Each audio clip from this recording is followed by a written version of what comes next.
Capítulo 10. A terra de Beulá e o rio da morte. Depois de deixarem as montanhas deleitáveis, Cristão e Esperançoso seguiram pela vereda que descia suavemente por um vale tranquilo. Logo perceberam que o ar ali era diferente, doce, puro, cheio de vida. O céu parecia mais próximo, e o cansaço que os acompanhava há tanto tempo começou a desaparecer. Pássaros cantavam entre as árvores, e um perfume suave vinha das flores do campo. A cada passo, a estrada tornava-se mais bela, até que avistaram um arco com uma inscrição: Bem-vindos à terra de Beulá. Cristão leu em voz alta e sorriu. Beulá, o nome me soa como descanso. Esperançoso respondeu com um olhar iluminado. Sim, irmão, esta é a terra onde o rei fala ao coração dos seus amados. Aqui, o medo se cala e a esperança floresce. À medida que avançavam, sentiram algo novo e indescritível. Não havia mais lembrança do desespero, nem sombra das antigas tentações. A própria luz parecia viva, e o tempo não tinha pressa. Homens e mulheres vestindo túnicas brancas o saudavam à distância. Eram mensageiros do rei que habitavam em Beulá para cuidar dos peregrinos que se aproximavam do fim da jornada. Um deles se aproximou e disse: Bem-vindos, servos fiéis. Vossas lutas estão quase terminadas. Nesta terra, o rei caminha entre os seus, e o som da cidade celestial já pode ser ouvido. Os dois peregrinos choraram de alegria. Durante muitos dias, permaneceram ali. As casas eram simples e belas, feitas de pedra clara e janelas abertas para o sol. As pessoas viviam em paz, e cada rosto refletia a luz do rei.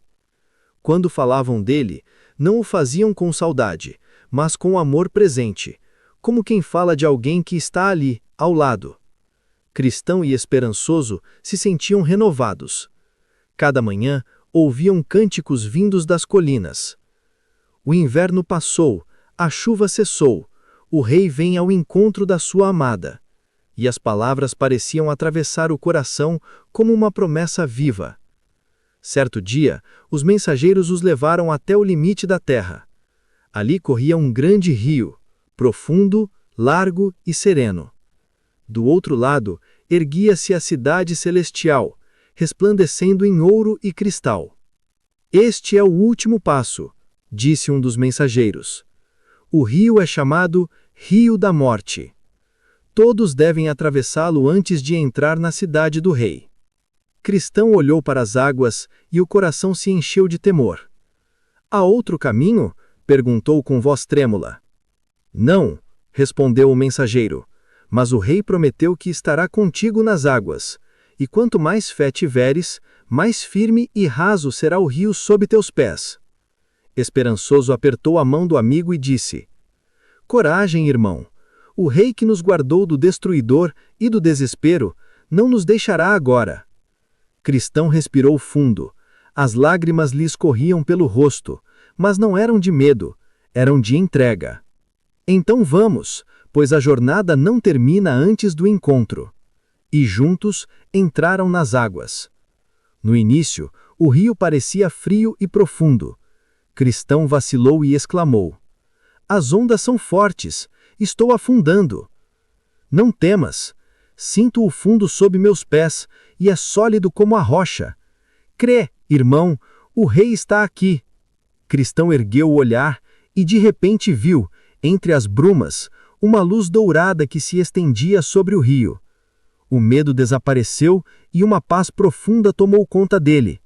Vejo o portão, vejo o rei, exclamou, sorrindo. Ele me chama pelo nome.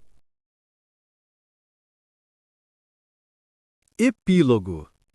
A chegada à cidade celestial. Quando Cristão e Esperançoso atravessaram o rio, os mensageiros os conduziram por uma rua como ouro, que subia em direção aos portões da cidade celestial.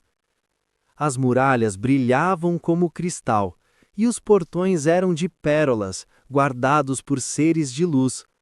À medida que se aproximavam, uma multidão se reunia sobre as torres, cantando hinos de boas-vindas.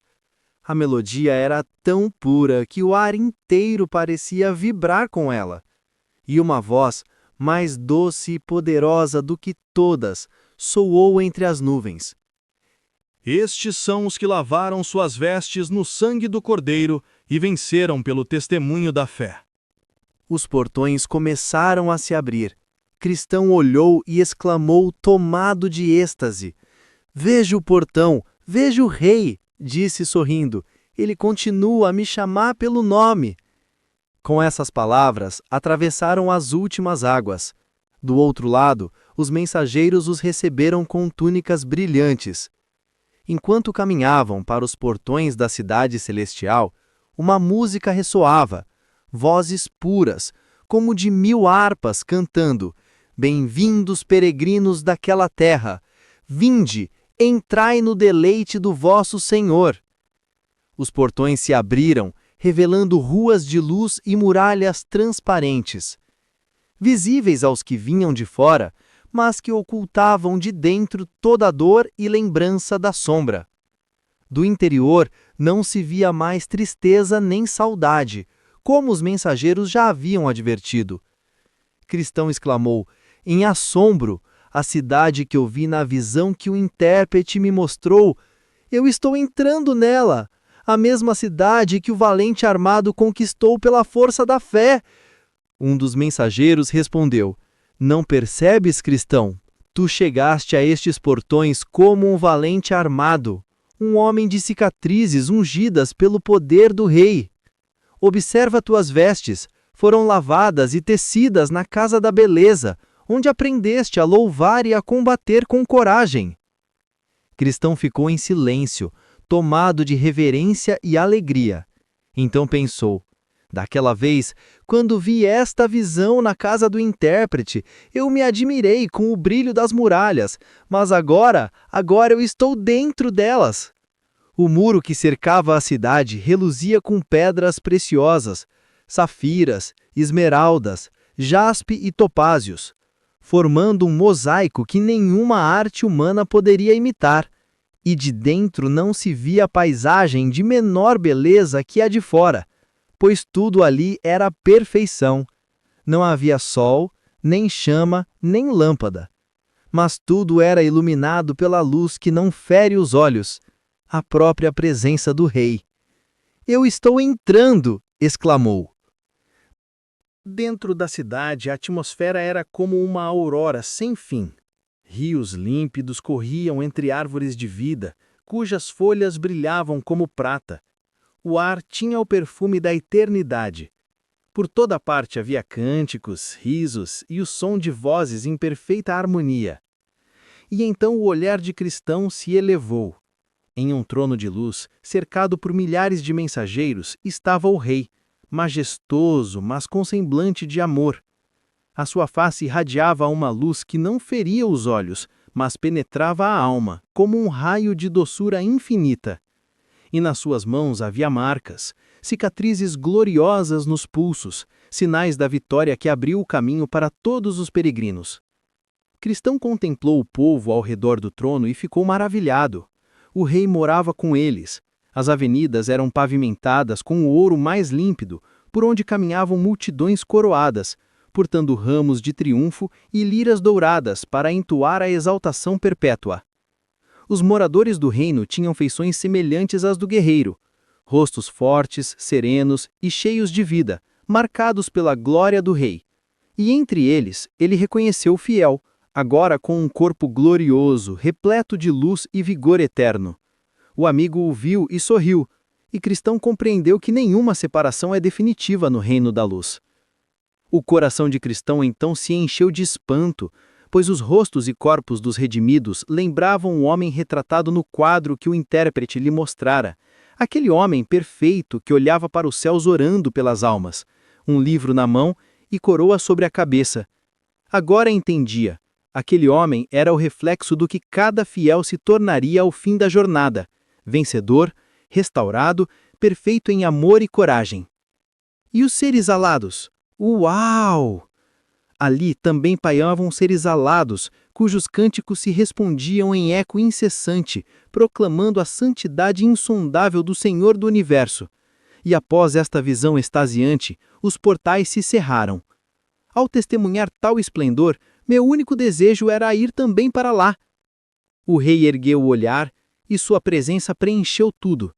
A luz que saía de sua face não cegava, mas revelava. Ali não havia sombra, nem mesmo quando as pessoas caminhavam havia sombras. E a voz que ouvi: Bem-vindos à casa que vos preparei, desde antes da fundação do mundo. Entrai e descansai. Cristão em êxtase, prostrou-se e respondeu: Tudo foi graça, só graça. Esperançoso, ergueu os olhos e contemplou a cidade se expandindo como um horizonte vivo, cada rua uma canção, cada rosto um reflexo da glória divina. E disse: Aqui termina o caminho dos peregrinos e começa a eternidade dos filhos.